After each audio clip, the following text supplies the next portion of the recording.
వీధి కుక్కల మీద సుప్రీంకోర్టు మరోసారి సంచలనమైన తీర్పు చెప్పింది. వాస్తవానికి 2025 నవంబర్లోనే justice JB Pardiwala, justice R మహదేవన్లతో కూడినటువంటి సుప్రీంకోర్టు ద్విసభ్య ధర్మాసనం ఒక కీలకమైన తీర్పు చెప్పింది. ఏమని? రోడ్లపై తిరిగే వీధి కుక్కలను పట్టుకొని షెల్టర్లకు తీసుకెళ్ళాలి, అక్కడ తరలించాలి, వాటికి టీకాలు వేయాలి, వేసిన తర్వాత మళ్ళీ వాటిని రోడ్ల మీదకి వదిలిపెట్టకూడదు. టీకాలు వేసిన తర్వాత రోడ్ల మీదకి వదిలిపెట్టకూడదని చెప్పి చాలా క్లియర్ కట్గా తీర్పే చెప్పారు. పాఠశాలలు, కాలేజీలు, ఆసుపత్రులు, రైల్వే స్టేషన్లు, బస్ స్టేషన్లు, ఆట స్థలాలు వంటి పబ్లిక్ ఏరియాల నుంచి వీధి కుక్కలను పూర్తిగా తొలగించేయాలి. విద్య, ఆరోగ్య సంస్థల చుట్టూ కుక్క లోపలికి రాకుండా ప్రహరీ గోడలు నిర్మించాలి అని చెప్పి చాలా క్లియర్ కట్గానే వాళ్ళు తీర్పు చెప్పారు. ఇంతకుముందే వాళ్ళిద్దరితో కూడినటువంటి ద్విసభ్య ధర్మాసనం. బట్ దీన్ని చాలా సంస్థలు ఛాలెంజ్ చేశాయి. డాగ్స్కి సంబంధించి, వీధి కుక్కలకు సంబంధించి యానిమల్ వెల్ఫేర్ బోర్డు వీళ్ళందరూ దాఖలు చేస్తే చాలా పిటిషన్లు, వాటిని మళ్ళీ విచారించడానికి సుప్రీంకోర్టు ఈసారి త్రిసభ్య ధర్మాసనం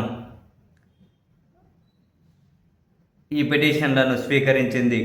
justice Vikramnath, justice Sandeep Mehta, justice N V అంజారియాలతో కూడినటువంటి ద్విసభ్య ధర్మాసనం ఈ పిటిషన్లు విచారించి మరొకసారి చాలా సుస్పష్టమైన తీర్పు చెప్పింది.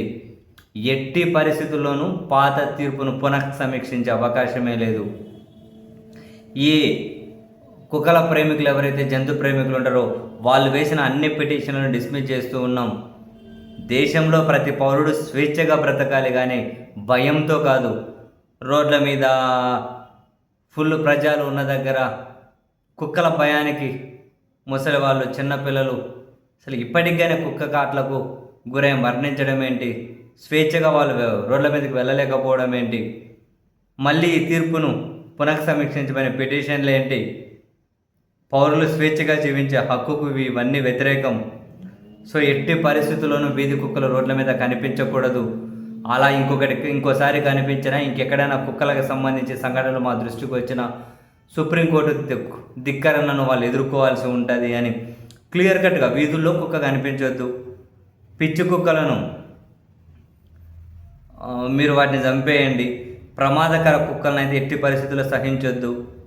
ప్రతి జిల్లాలోని నియంత్రణకి యంత్రాంగం ఉండాలి. వీధి కుక్కల బెడ అనేది ఇంకోసారి వినిపించొద్దు. ఇది ఒక సీరియస్ పబ్లిక్ న్యూసెన్స్. మా ఆదేశాలు పాటించిన వాళ్ళు కోర్టు ధిక్కరణకు సిద్ధంగా ఉండండి అని సుప్రీంకోర్టు త్రిసభ్య ధర్మాసనం కూడా అంతకుముందు ఇచ్చిన ద్విసభ్య ధర్మాసనపు తీర్పునే బలపరిచింది. సో సుప్రీంకోర్టులో పడ్డటువంటి అన్ని పిటిషన్లను కొట్టివేసింది సుప్రీంకోర్టు.